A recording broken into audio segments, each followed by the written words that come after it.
Hi everyone. आज आम समस्ते गोटे मालकानगिरी गोटे सुंदर जगह को बुलवा जाऊँ जोटा को आम गारिया डुडुमा बोली कहूँ तार डिटेल्सटा आपण को ये कहे।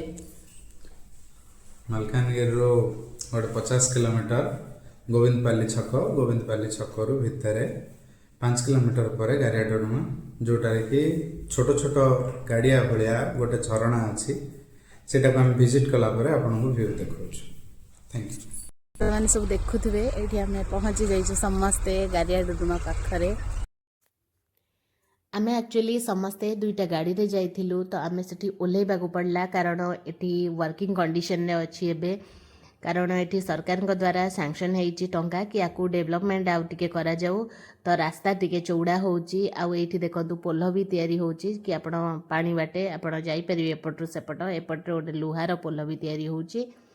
तो ये सब काम चलची आमे तो जानी नथिलु पहुँची जाइचु तो एंजॉय कलु जेतकी एंजॉय करबा कथा किंतु आपण जदि एबे आसिया को चाहते तो आपण रही जातु डिसेम्बर टिके लास्ट आड़ को जनवरी आड़ को आसिले बहुत भल से एंजॉय करेंगे। बहुत भल स्पेस अच्छी आपड़ चाहिए रोसईबास भी करेंगे। आमर भी प्लानिंग अच्छी पछरे केबे गोटे जीवु जाकि रोसईबास से करूँ।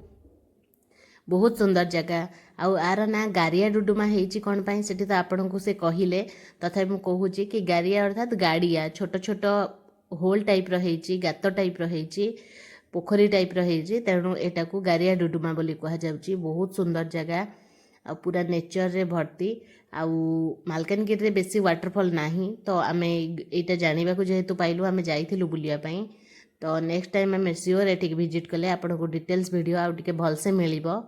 Love you all.